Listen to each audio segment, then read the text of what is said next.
Olá pessoal, meu nome é Emerson Castro e este é o programa Direito Fora da Caixa. Tudo que você quer e precisa saber sobre direito, de uma maneira simples e descomplicada.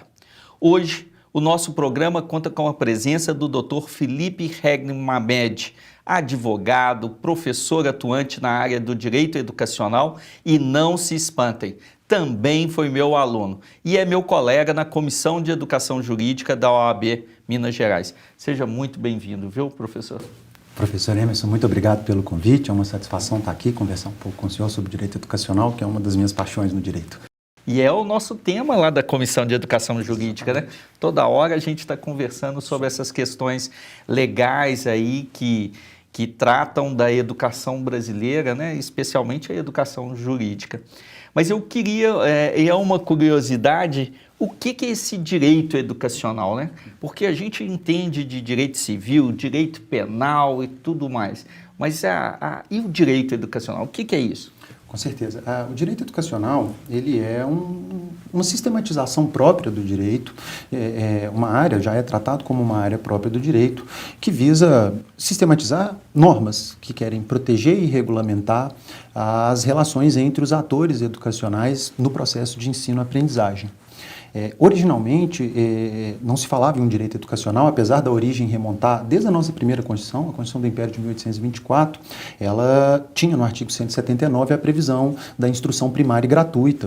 Dom Pedro, inclusive, mandou que se construíssem colégios em todas as maiores cidades do país, enfim.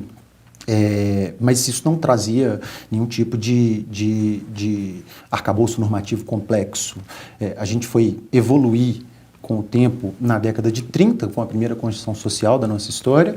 Aí a gente começou a tratar a questão educacional com um pouco mais de profundidade na própria Constituição. Nessa época se falava muito em legislação do ensino, e isso prosseguiu por muito tempo. Só na década de 80 que a gente começou a ter uma série de autores que buscaram construir a argumentação no sentido da criação de um sistema próprio de direito educacional. E isso, em parte, foi permitido também pelo tratamento que a Constituição de 88 dá ao direito educacional, que é um tratamento vasto, com princípios, com regulamentação ampla, isso tudo, então, acrescentou um grau de complexidade à área e permitiu sistematizar um conhecimento próprio. Entendo. E o que eu vejo, que eu percebo do direito educacional, né, que ele, nessa sistematização, ele traz para dentro dele, ou perifericamente, questões muito interessantes, né? A questão, por exemplo, da criança e do adolescente na parte do ECA, né? A questão ambiental, a educação para o consumo na relação de consumidor, o direito administrativo, principalmente na parte regulatória, né? O que você pode falar um pouquinho disso para a gente? O sistema do direito educacional, ele tem normas muito próprias. Então a gente pode falar da Lei de Diretrizes e Bases, que é uma norma muito própria do direito educacional. O Plano Nacional de Educação entra na mesma linha, mas ele também atrai uma série de normatizações paralelas e ele conversa com os mais diversos ramos do direito. Como a ideia é um conjunto de normas sistematizado, e isso eu acho muito interessante dos doutrinadores que trabalham esse conhecimento, porque eles dizem que gira em torno dos atores nas relações dos processos de ensino-aprendizagem. Isso quer dizer que o contrato de trabalho dos professores também é parte de estudo do direito educacional. Então, há uma interseção com o direito trabalhista. A relação de consumo também tem interseção com o direito educacional. As questões de educação ambiental, as questões de... Tudo isso vai se conectando, o direito administrativo no aspecto regulatório, no aspecto também do ensino público, do fornecimento do serviço público educacional nas escolas públicas. Então, ele é uma área que tem normas muito próprias de tratamento próprio, mas, ao mesmo tempo, atrai coesão de diversas outras áreas do direito, desde que haja uma interseção dentro dos processos de ensino-aprendizagem. E eu acho que até o direito econômico, né? Porque essa fusão de grandes grupos de educação e tudo mais, né? São analisados, aprovados pelo CAD e tudo mais, eu acho que... Exigem esse tipo de conhecimento, esse tipo de... Exatamente. Né? Agora, eu sempre pensei na questão da autonomia das instituições educacionais. Eu sempre tive muito carinho e muito cuidado com os regimentos escolares, né? Enquanto norma, eu acho que ele é desprezado muitas vezes, né?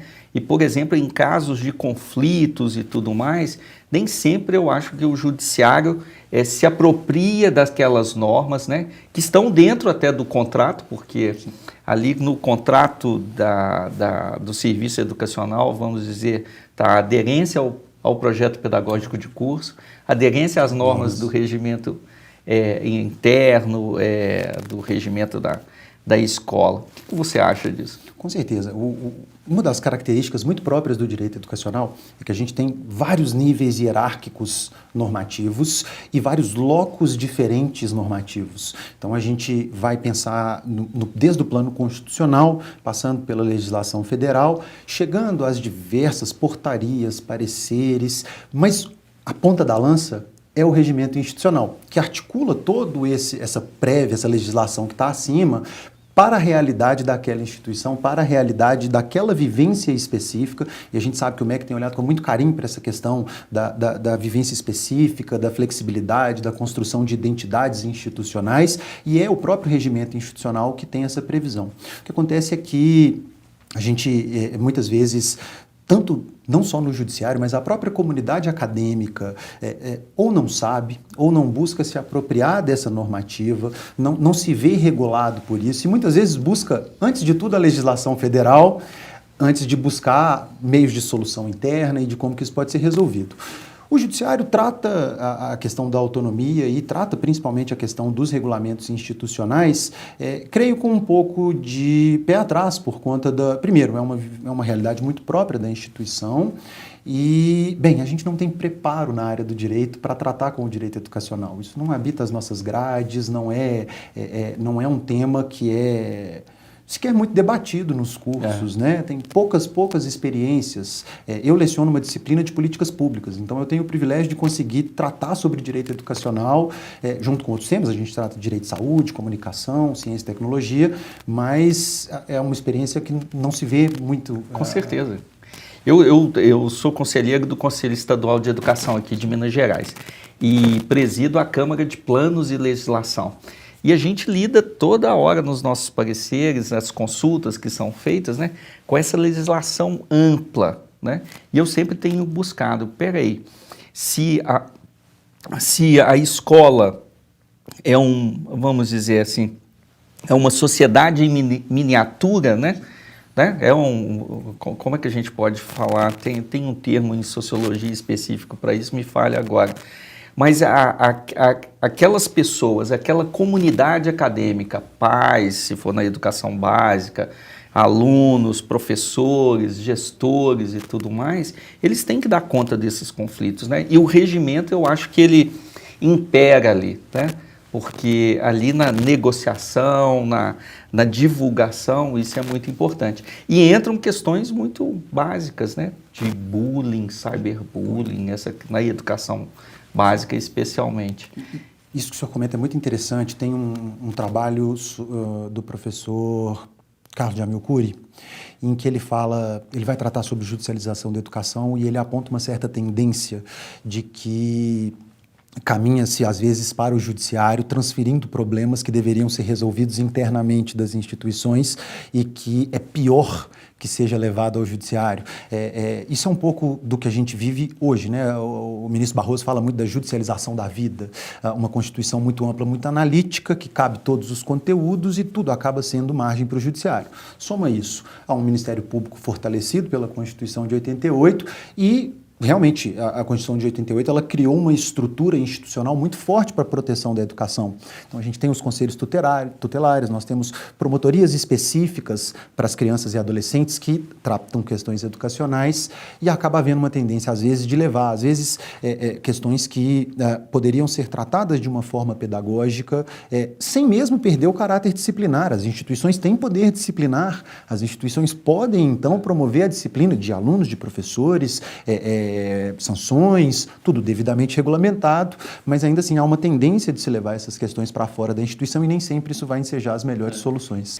Mas, doutor Felipe, principalmente nessas questões agora que a gente estava falando sobre os conflitos, né, principalmente na comunidade escolar, porque Na educação superior, a gente tem muito conflito com professor, aluno, técnico administrativo, coordenação de curso, essas questões de direção. Mas na educação básica ainda a gente tem um outro elemento que são os pais, né? E que às vezes são muito mais belicosos, muito mais atuantes, firmes com relação à defesa dos seus interesses, né? Seria a mediação e a conciliação uma possibilidade de melhorar esse clima e diminuir essa judicialização? Com certeza, inclusive isso vem muito da nossa cultura, né? O direito tem feito um movimento para se aproximar cada vez mais de soluções consensuais, de meios alternativos de resolução de conflito. A gente não pode esquecer que a escola como um todo, pensada tanto em qualquer nível, superior ou básica, a Constituição diz que parte da qualidade do ensino vem de uma gestão democrática. E uma gestão democrática, falar de gestão e falar de democracia, é falar sim de métodos consensuais de resolução de conflitos. Os conflitos fazem parte da democracia e, pelo contrário, eles são pedagógicos. A democracia é sim uma forma essencial de se resolver dilemas coletivos. E aquela coletividade, aquela microcoletividade que a gente trata dentro da comunidade acadêmica, precisa saber resolver os seus dilemas internamente. O grande problema é que essa questão da mediação ela é pouco propagada entre outros cursos, você não vê muito tratamento disso entre treinamentos de professores. O direito tem feito um movimento nesse sentido agora, mas ainda não é uma realidade muito marcante na comunidade, tanto do ensino superior quanto do ensino básico. Mas seria uma solução excepcional, porque o valor pedagógico disso seria excepcional. Até ensinar a mediar conflitos dentro de uma comunidade controlada, que tenha a intenção direcionada para a educação, para o aprendizado, e principalmente na educação básica, né? Com certeza. A criança já estaria ali se formando para dar conta, para enfrentar seus conflitos e conseguir interagir com isso, buscando uma solução. E que marca em absoluto a vida adulta em todos os seus elementos, não é? Assim, para fazer uma analogia besta, mas falando de casamento, um bom casamento não é quando as duas pessoas se amam muito, mas quando elas aprendem a resolver os próprios conflitos, porque eles vão surgir, eles vão existir em qualquer aspecto da vida.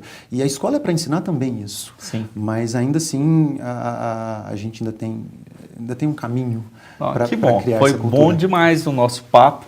Agora, finalizando, qual o conselho, qual a dica, qual a orientação que você daria para os nossos alunos que nos assistem, para os estudantes de direito, para os jovens advogados, para conhecer um pouco mais e até mesmo atuar nesse ramo, vamos dizer assim, do direito educacional?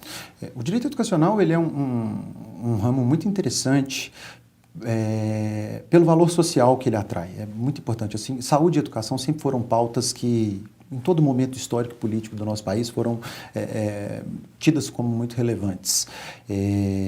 Mas acho que o começo óbvio é se familiarizar com o sistema em si, com a organização do sistema em si e com a estrutura normativa que é relativamente complexa.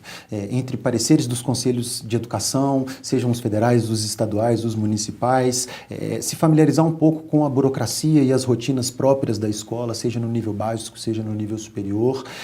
Tem que ter, assim, algum conhecimento sobre questões de pedagogia. Isso é importante porque de lá vem a ciência que vai ser instrumentalizada no tratamento jurídico dado às questões educacionais.